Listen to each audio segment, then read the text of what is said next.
사사기를 일반적으로 하나님을 떠난 이스라엘 백성들의 실패에 관한 기록이다라고 생각들을 합니다.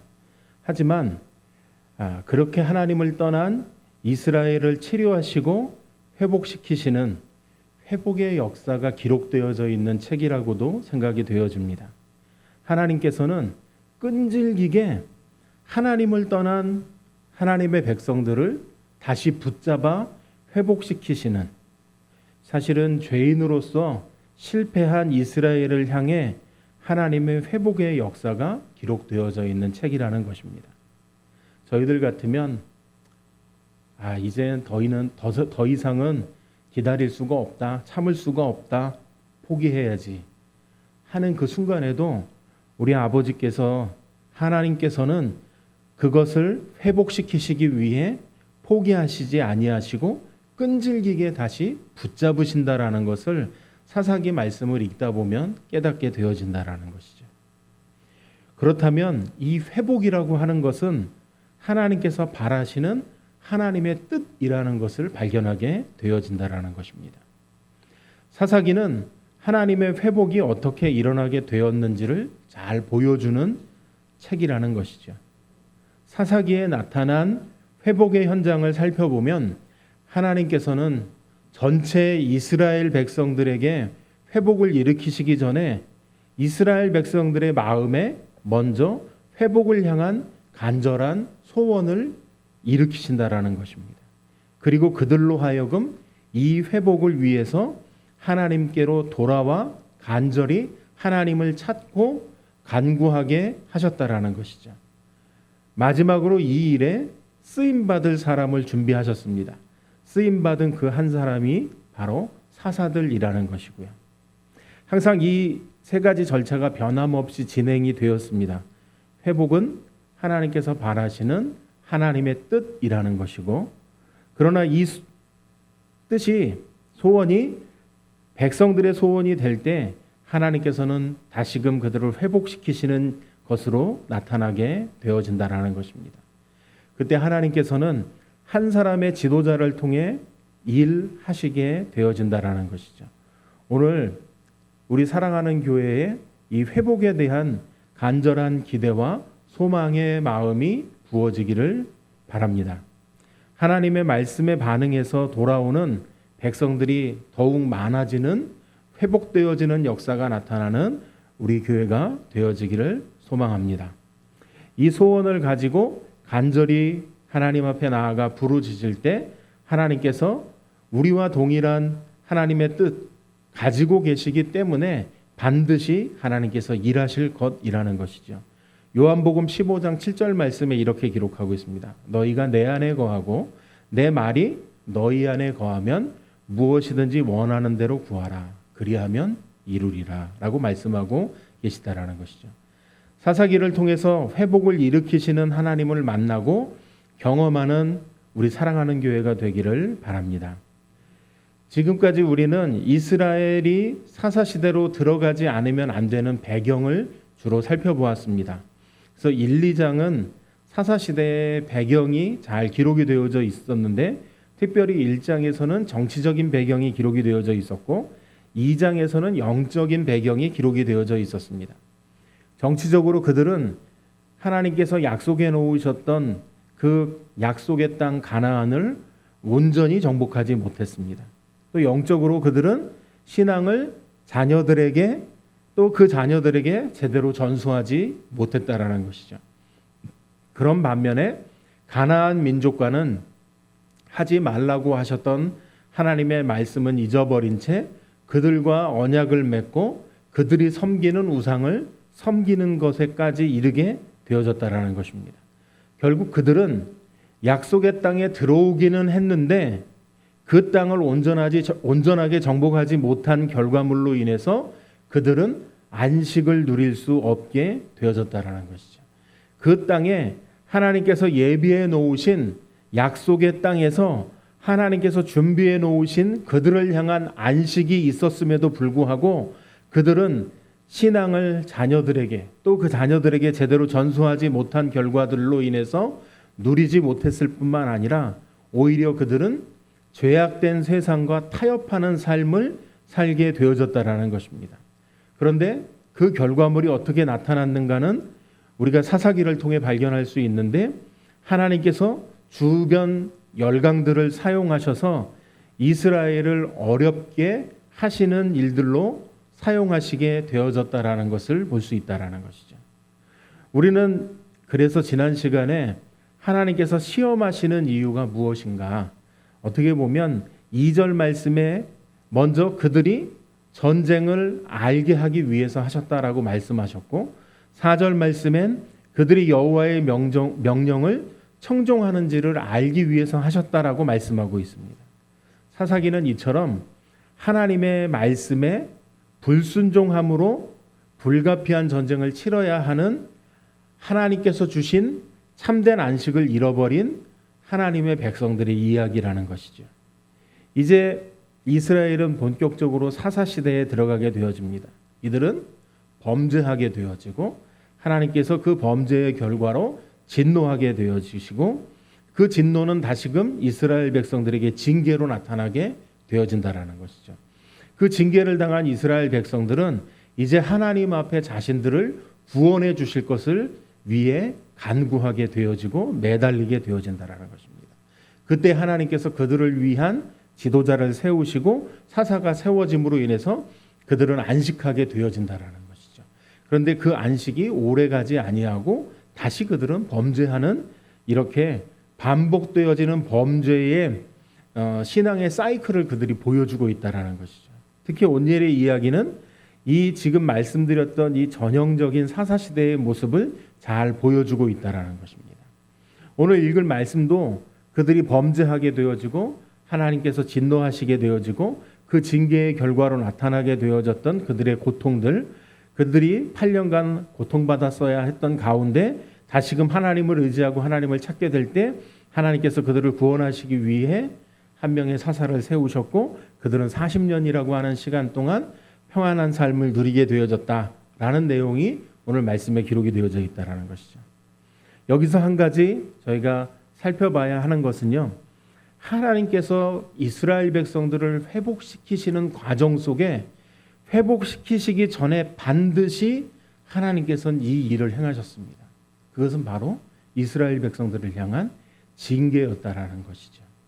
그러니까 하나님 앞에 범죄한 결과는 회복이 있기 전에 반드시 하나님의 징계가 있었다라는 것을 보여주고 있다라는 것입니다. 사사들이 하나님의 명령을 받아 적들을 향해 나아가기 전에 하나님께서는 먼저 이스라엘의 자아를 완전히 낮아지도록, 깨어지도록 하셨다라는 것입니다. 철저하게 깨어지고 회개한 후에 전심으로 하나님만을 바라보게 하셨다라는 것이죠. 그런 후에야 하나님께서는 그들을 향한 그들의 구원자 사사를 보내셔서 그들을 그 고통 가운데에서 회복시켜 주셨다라는 것을 발견할 수 있다라는 것입니다. 그래서 오늘 등장하는 사사 온니엘도 마찬가지입니다. 갈렙의 사위가 사사로 지목되었다는 것, 이 시기가 정말 얼마 되지 않은 시기라는 것을 알 수가 있는데 2장 10절 말씀에 보게 되어지면 그 후에 일어난 다른 세대들은 여호와를 알지 못했다라고 말씀하고 있다라는 것이죠. 정말 이스라엘은 하나님을 알지 못했던, 그들은 다음 세대에게 하나님에 대해서 가르치지 않은 결과물들로 인해서 그들은 하나님을 떠난 삶을 살 수밖에 없었던 시대였다라는 것입니다. 그럴 때에 오늘 7절 말씀에 기록되어져 있는 것처럼 이스라엘 자손이 여호와의 목전에 악을 행하여 자기들의 하나님 여호와를 잊어버리고 바알들과 아세라들을 섬긴지라라고 말씀하고 있습니다. 7절 말씀에 기록되어져 있는 것 중에 보면 여호와의 목전에 악을 행했다라고 기록하고 있습니다. 그럼 그 악이 무엇인가 봤더니 7절 말씀에서는 하나님 여호와를 잊어버리고 바알들과 아세라들을 섬긴 것이다 라고 말씀하고 있다라는 것이죠.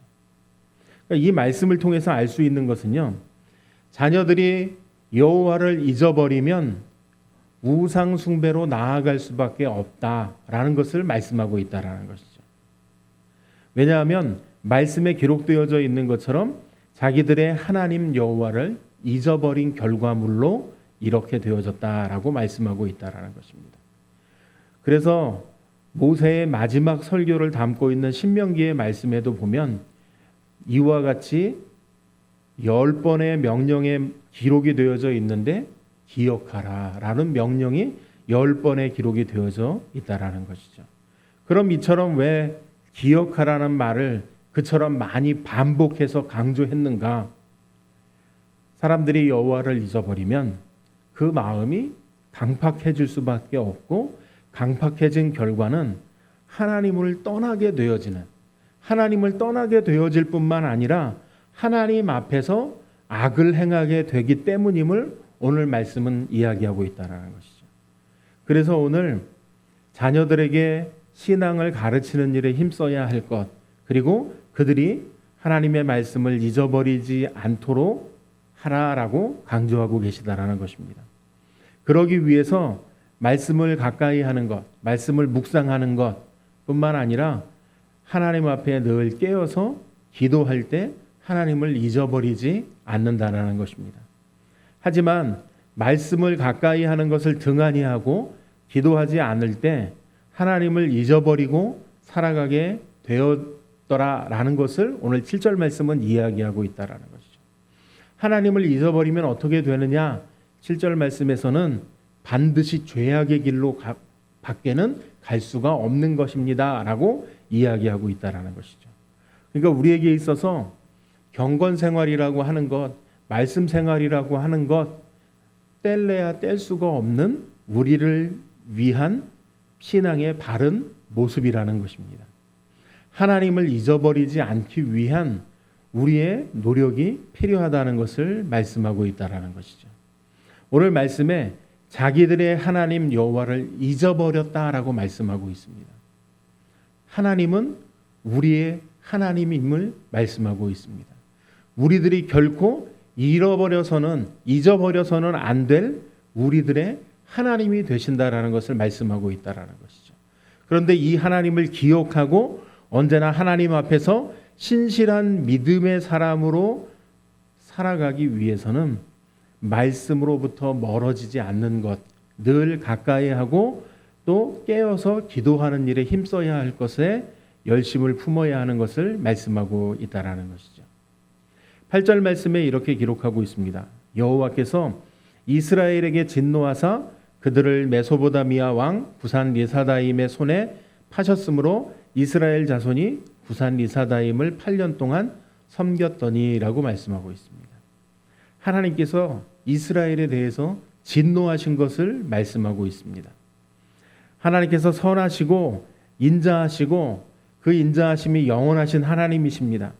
어지간해서는 진노하지 않으시는 하나님이신 것이죠. 그런 하나님께서 자기 백성들을 향해 진노하셨다라고 말씀하고 있습니다. 이것은 이스라엘 백성들의 죄악이 그만큼 심각했다라는 것을 이야기하고 있다라는 것이죠. 그 결과 그들은 메소보다미아 왕 구산 리사다임 손에 넘겨졌다라고 말씀하고 있습니다. 하나님께서 가지고 있었던 이스라엘 백성들을 향한 소유권을 지금 메소보다미아 왕 구산 리사다임에게 맡겼다, 주었다, 소유권을 넘겼다는 것을 의미하고 있다라는 것이죠. 그러니까 하나님의 보호 아래 있었던 이스라엘 백성들이 하나님의 보호는 이제 끝이 나게 되어졌고 대적들이 함부로 해도 상관없게 되어지는 것을 의미하는 소유권을 넘기게 되어지는 팔렸다라고 말씀하고 계시다라는 것이죠. 하나님의 진노는 곧바로 이스라엘 백성들을 향한 징계로 나타나게 되어졌다라는 것이죠. 이전에 하나님께서는 이미 말씀을 통해서 그들에게 경고하셨습니다. 여호수아 23장 11절에서 13절까지 말씀해 보면 그러므로 스스로 조심하여 너희의 하나님 여호와를 사랑하라. 너희가 만일 돌아서서 너희 중에 남아있는 이 민족들을 가까이하여 더불어 혼인하며 서로 왕래하면 확실히 알라. 너희의 하나님 여호와께서 이 민족들을 너희 목전에서 다시는 쫓아내지 아니하시리니 그들이 너희에게 올무가 되며 덫이 되며 너희의 옆구리에 채찍이 되며 너희의 눈에 가시가 되어서 너희가 마침내 너희의 하나님 여호와께서 너희에게 주신 이 아름다운 땅에서 멸하리라 라고 말씀하고 있다라는 것이죠. 하나님의 징계에는 목적이 있다는 것을 알 수 있습니다. 바로 징계를 통해서 후회할 것이 없는 구원에 이르게 하는 회개를 이루는 것임을 말씀하고 있다라는 것이죠. 고린도후서 7장 10절 말씀에 이렇게 기록합니다. 하나님의 뜻대로 하는 근심은 후회할 것이 없는 구원에 이르게 하는 회개를 이루는 것이요 세상 근심은 사망을 이루는 것이니라 라고 말씀하고 있다라는 거죠. 단순히 하나님께서 감정이 상하셨기 때문에 이스라엘 백성들을 향해서 보복하시는 것이 아니라는 것입니다. 그들이 더 나은 백성이 되도록 하기 위한 아픔을 감수하신 하나님의 방법이었다라는 것이죠. 우리는 이 모든 인간적인 해결책을 내려놓고 하나님께로 돌아가야 할 것을 말씀하고 있다라는 것입니다. 하나님의 방법을 버리고 헛된 꿈을 쫓던 우리들의 모든 자구책을 내려놓고 오직 하나님만이 내 소망이 되심을 고백하고 나아가게 될 때 진정한 회복의 역사가 일어나게 되어지는 것임을 말씀하고 있다라는 것이죠. 하나님의 징계의 목적이 무엇일까요? 우리에게 이익을 주고 우리를 당신처럼 거룩하게 하시려는 바로 견책하시는 것이라는 것입니다. 시편 7편 11절 말씀에 하나님은 의로우신 재판장이시며 매일 분노하시는 하나님이시로다라고 말씀하고 있습니다. 하나님께서 악인을 향해서 매일 분노하시는 분이심을 말씀하고 있다라는 것입니다. 그러면 왜 이처럼 분노하시느냐? 우리를 향한 계획이 있으시기 때문임을 말씀하고 있다라는 것이죠. 우리를 택하셨고 우리를 부르셔서 거룩한 하나님 나라의 백성으로 삼으시려는 하나님의 계획이 있으시기 때문이라는 것입니다. 이 계획을 외면한 채 오직 나만을 위한 이익과 만족을 위해서 세상과 적당히 타협하며 하나님을 대적하는 그리고 하나님을 반역하는 삶을 살아가게 되어진다고 한다면 하나님께서는 우리를 향해 분노하시고 대적하시는 것임을 말씀하고 있다라는 것이죠. 우리를 하나님의 거룩한 백성으로 삼으시기 위함임을 말씀하고 있다라는 것입니다. 야곱이 야복강가에서 하나님과 씨름하는 장면이 있지 않습니까? 그때 그는 야곱이라는 이름에서 이스라엘이라는 이름으로 바뀌어지게 됩니다. 이스라엘이라는 이름의 뜻, 우리는 이스라엘이라는 이름이 하나님과 겨루어 이겼다는 의미로 생각하기 쉽습니다. 왜냐하면 그 이름을 주신 목적이 내가 하나님과 사람과 겨루어 이기었음이니라 라고 말씀하시기 때문이라는 것이죠. 그러나 자세히 보면 그 뜻은 이런 뜻이 될 수도 있다라는 것입니다. 이스라, 그가 다스린다, 싸운다, 이긴다라는 의미의 단어와 엘이라고 하나님을 가르치는 의미의 단어, 두 단어가 합쳐져서 이스라엘이라는 단어가 되어졌다라는 것이죠. 일반적으로 하나님과 겨루어 이긴 자 또는 하나님이 다스린다로 해석하기도 합니다. 그런데 그 뜻 가운데 싸운다라고 하는 의미를 통해서 생각해 보면 하나님께서 싸우신다는 뜻이 되어진다라는 것이죠. 지금까지 야곱은요, 하나님과 싸워서 이기려고 했던 사람이었습니다. 그래서 하나님께서는 그의 환도벌을 부러뜨려서라도 그를 꺾으시는 일을 하셨다라는 것이죠. 그러시고 나서 주신 이름이 바로 이스라엘이었습니다. 여전히 야곱이 하나님의 말씀에 순종하지 않으면, 여전히 하나님 앞에 항복하지 않으면, 야곱이 하나님과 싸워 이기려고 한다고 한다면 하나님께서 야곱과 싸우시겠다라는 뜻이 되어진다라는 것이죠. 여전히 야곱이 인간적인 방법만을 고집하고 하나님을 찾지 않는다고 한다면 하나님께서 야곱과 싸우시겠다라는 뜻이 되어진다라는 것이죠. 야곱은 이제부터 이스라엘이라는 이름을 들을 때마다 이런 생각이 들어졌을 것입니다. 내가 하나님 앞에 항복하지 않는다면, 내가 하나님 앞으로 돌아가지 않는다면 하나님은 나와 싸우실 분이시다 라는 것을 그의 이름이 불려질 때마다 생각이 되어졌다라는 것이죠. 그저 우리는 예수 믿고 나면, 예수 믿고 거듭난 삶에는 축복만을 생각하기가 쉽습니다. 그러나 하나님을 떠나 하나님 앞에 범죄한다면 하나님께서 오늘 야곱에게 하셨던 것처럼 우리와 싸우신다고 생각하지 않고 살아가는 경우가 훨씬 더 많다라는 것이죠. 우리들은 영적으로 이스라엘 자손입니다. 이스라엘이라는 말은 앞에서 말씀드렸던 것처럼 하나님께서 싸우신다라는 뜻입니다. 물론 우리를 대신해서 싸우시기도 하시지만 우리가 하나님을 떠난 삶을 살아가게 되어진다고 한다면 하나님께서는 우리들과도 싸울 준비가 되어 있다라는 뜻이 되어질 수 있다라는 것이죠. 세상 사람들은 하나님을 떠난 삶을 살더라도 하나님께서는 전혀 상관하시지 않으실 것입니다.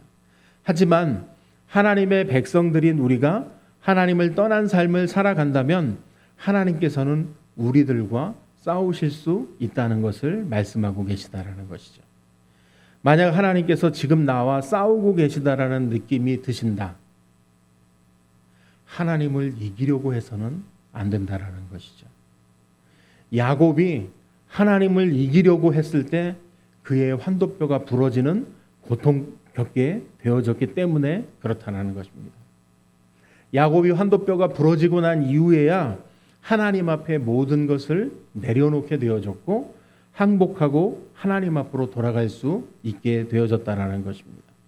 무조건 하나님 앞에 항복하게 되어지고 하나님 앞으로 돌아가야 할 것을 말씀하고 있다는 것이죠. 그때 우리들에게 생명이 있고 하나님께서 주시는 참된 안식이 있음을 말씀하고 계시다라는 것이죠. 왜냐하면 하나님의 징계와 채찍의 목적은 우리들을 바로 세우시려는 것에 있기 때문이라는 것입니다. 우리들이 바로 서기만 한다면 징계를 하시고자 하셨던 목적이 이루어졌기 때문에 그 징계도 더 이상 이어질 수 필요가 없다라는 것이죠. 그리고 한량없는 하나님의 은혜와 축복이 새롭게 부어지고 우리들은 거룩한 하나님의 백성으로 다시 시작할 수 있게 되어질 것입니다. 오늘 이 저녁 시간이 우리를 새롭게 하셔서 다시 시작하게 하시는 하나님을 경험하는, 그리고 우리들의 삶이 새롭게 변화되어지는 밤이 되어지기를 소망합니다. 9절 말씀에 이렇게 기록하고 있습니다. 이스라엘 자손이 여호와께 부르짖음에 여호와께서 이스라엘 자손을 위하여 한 구원자를 세워 그들을 구원하게 하시니 그는 곧 갈렙의 아우 그나스의 아들 온니엘이라 라고 말씀하고 있습니다. 9절 말씀에 이스라엘 자손이 여호와께 부르짖음에 라고 기록하고 있습니다. 아마 백성들은 처음에는 우상들에게 먼저 달려갔었을 것으로 생각이 되어집니다. 하지만 백성들은 위급할 때는 우상들이 자기에게 아무런 도움이 되지 않는다라는 것을 깨닫게 되어졌을 것이라는 것이죠. 왜냐하면 우상은 그들의 문제를 해결할 아무런 능력을 가지고 있지 않기 때문에 그렇다라는 것이죠. 결국 그들은 다시 그 가운데에서 여호와의 이름을 기억해 내었을 것입니다. 잊어버렸어요. 그리고 잊고 있었던 여호와의 이름을 다시 기억하게 되어졌을 것이라는 것이죠. 평안할 때, 순조로울 때는 잊어버렸다가 위기와 어려움이 닥쳐올 때야 비로소 하나님께서 나의 도움이시라는 것을 인정하게 되었다라는 것이죠. 내가 의지하던 모든 것이 아무런 효과 없이 끝나고 나의 방법과 능력을 포기해야만 하는 시점이 된 것이라는 것입니다. 그 지경이 되어서야 비로소 하나님의 이름을 기억하고 돌아오게 되어졌다라는 것이죠. 이처럼 가난한 마음이 되어서 돌아온 그들이 제일 먼저 한 것은 여호와 앞에 부르짖는 것이었습니다. 하나님께 부르짖는 기도, 그것은 마음이 가난해졌을 때 되어지는 것이라는 것이죠. 부유한 마음을 가지고 있을 때는요, 하나님을 찾으려고 하는 생각조차 들지 않는다라는 것입니다. 그러나 사방에 도움을 청할 곳도 없고 도움을 청해도 그것이 내 뜻대로 되어지지 않는다라는 것을 깨닫게 되어지는 그 이후에야 부유한 마음은 가난한 마음으로 변하게 되어지고, 가난한 마음이 되어져서야 그때에서야 하나님 앞에 나아갈 수 있고 하나님만을 부르실 수 있는다는 것을 깨닫게 되어진다라는 것이죠. 그리고 가난한 마음이 되어져서 부르짖기만 하면 은혜의 강물은 흐르게 된다라는 것입니다.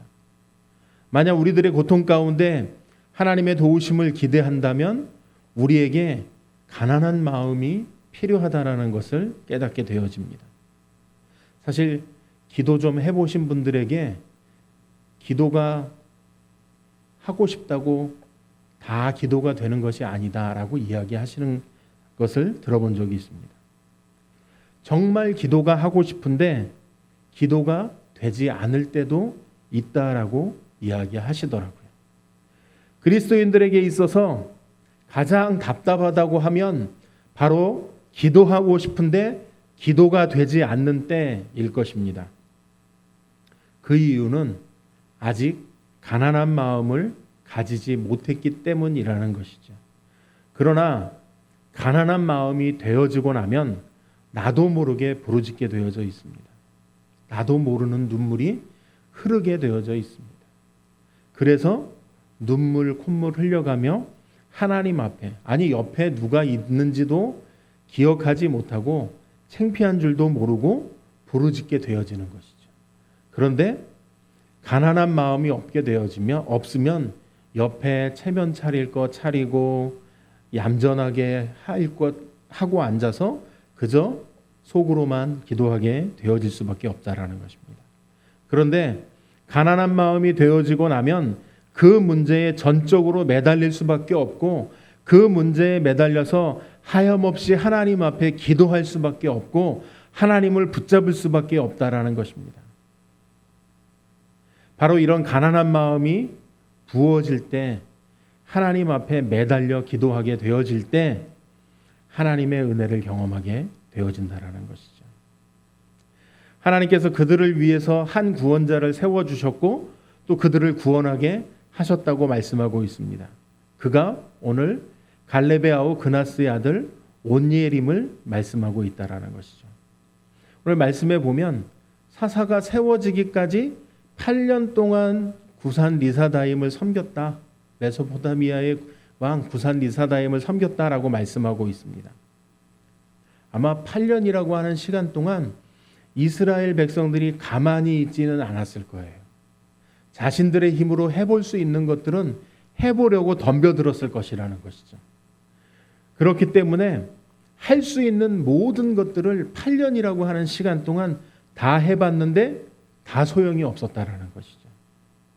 이제 그들이 할 수 있는 자구책은 바닥에 났다라는 것입니다.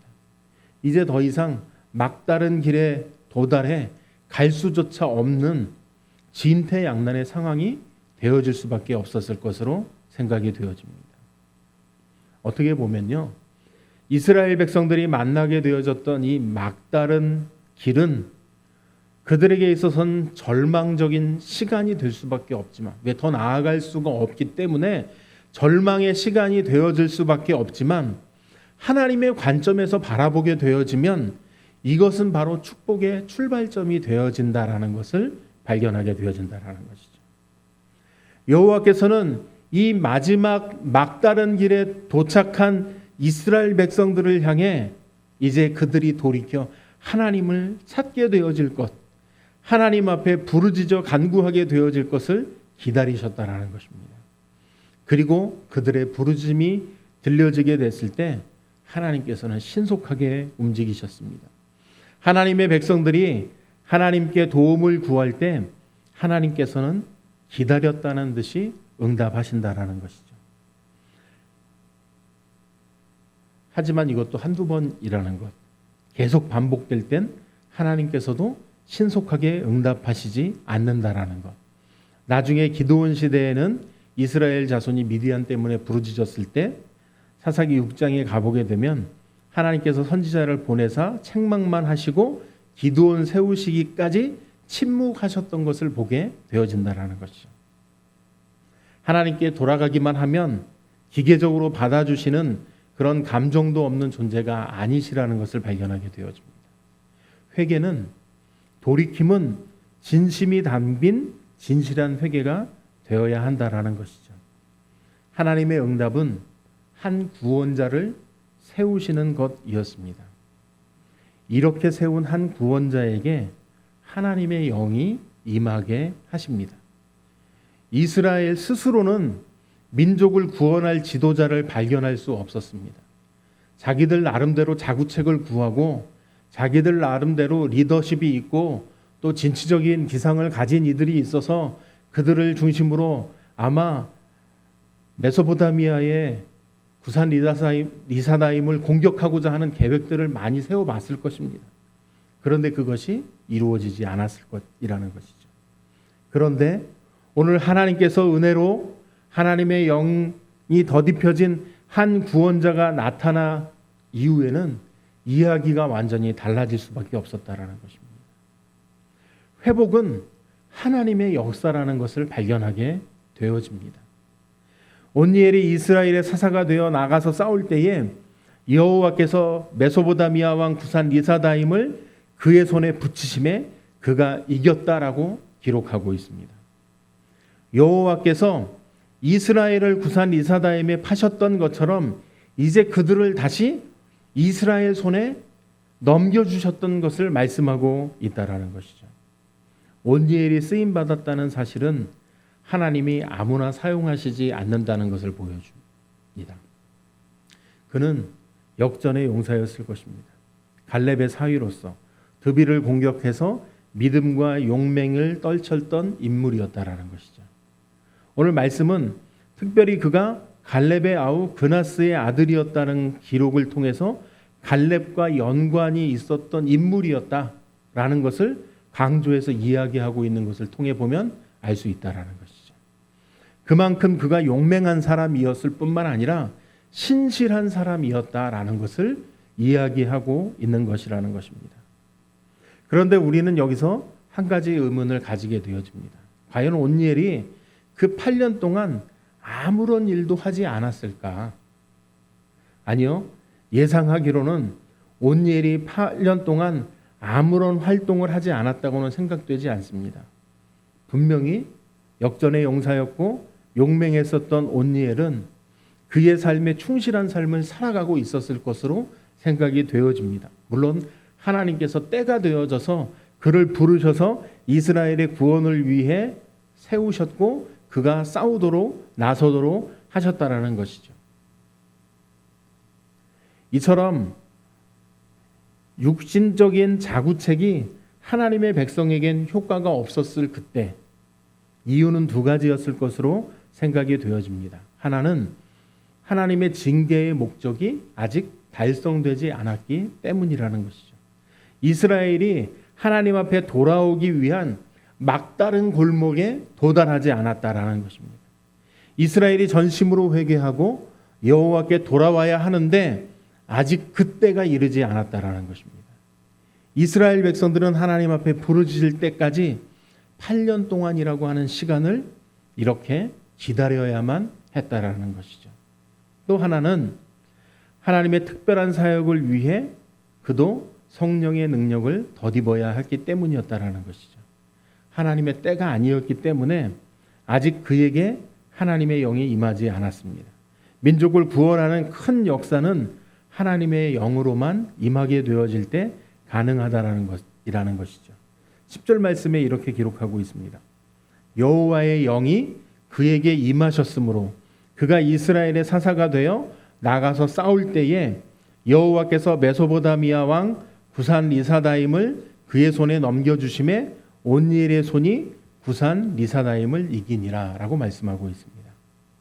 하나님의 징계의 목적이 달성되어지고 하나님의 영으로 기름 부음 받은 종이 세워질 때 회복의 역사가 시작되어지는 것을 볼 수 있다라는 것이죠. 회복은 이렇게 모든 조건이 갖추어질 때 나타나게 되어진다라는 것을 볼 수 있습니다. 먼저 하나님의 백성들이 하나님 앞에 부르짖는 일이 생겨나게 되어집니다. 이렇게 부르짖을 때 하나님께서는 그 백성들을 향한 한 구원자를 세우시게 되어진다라는 것이죠. 그리고 그 구원자에게는 하나님의 영이 임하게 하셨다라고 말씀하고 있습니다. 그리고 그 백성들을 구원하시고 안식을 주셨다라는 것을 말씀하고 있다라는 것이죠. 오늘 여기서 말씀하는 것 가운데 그럼 회복이 무엇이겠는가? 회복이란 다시 살아나는 것이라는 것입니다. 죽었던 생명이 다시 살아나는 것입니다. 시들었던 영혼이 다시 생기를 되찾는 것입니다. 이스라엘 백성들이 8년이라고 하는 시간 동안 그 고통과 압제 속에 그들은 죽어 있었을 수밖에 없었을 것입니다.